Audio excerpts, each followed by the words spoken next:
या सुपरफास्ट बुलेटिनचे प्रायोजक आहेत मेसर श्रीराम बोरवेल सावंतवाडी, 100% पाण्याची गॅरंटी आणि श्रीराम सोलर सावंतवाडी।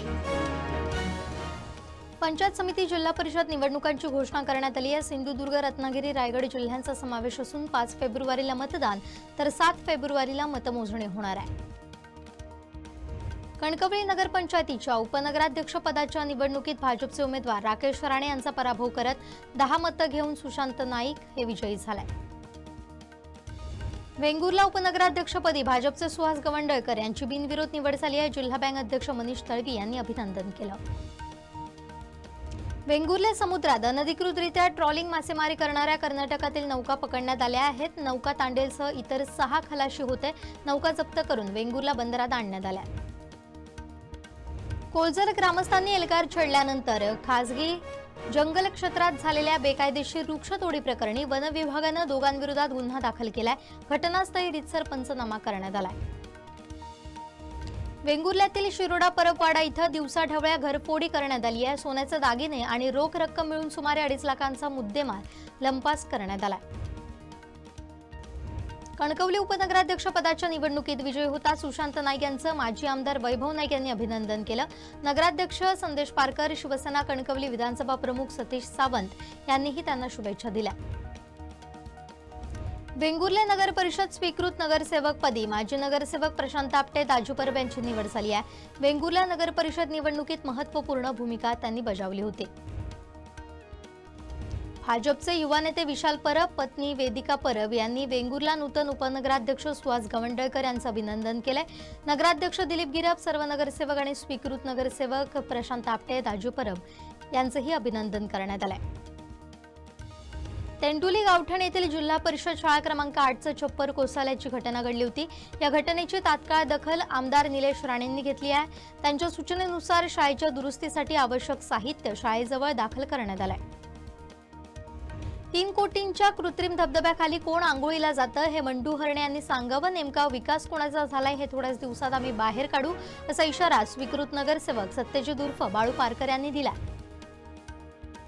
सावंतवाडी नगर परिषदेच्या उपनगराध्यक्षपदी कोण विराजमान होणार याकडे राजकीय वर्तुळाचं लक्ष लागून आहे। भाजपचं संख्याबळ अधिक असल्यानं भाजपचा उपनगराध्यक्ष बसेल असे चित्र आहे। वैभववाडी तालुक्यातील सोनाळी गावात माकडांच्या वाढत्या उपद्रवामुळे त्रस्त झालेल्या ग्रामस्थांना मोठा दिलासा मिळालाय। वन विभागाने राबवलेली माकड पकड मोहीम यशस्वी ठरली आहे।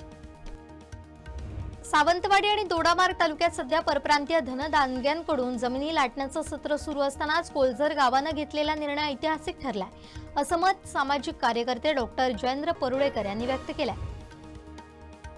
अपघात होऊ नयेत यासाठी बंद करण्यात आलेला झाराब येथील मिडल कट अपघातांचं कारण ठरतोय। त्यामुळे झाराब इथं सर्कल व्हावं अशी मागणी निवेदनाच्या माध्यमातून झाराब ग्रामस्थांनी जिल्हाधिकाऱ्यांकडे केली आहे।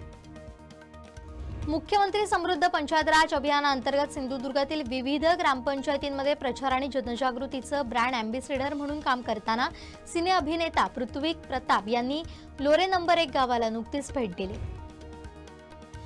राज्य प्राथमिक शिक्षक समिती जिल्हा सिंधुदुर्ग मार्फत इयत्ता 5वीच्या जिल्हा परिषदेच्या शाळांतील विद्यार्थ्यांसाठी 15 जानेवारीला मोफत शिष्यवृत्ती सराव परीक्षेचं आयोजन करण्यात आलंय।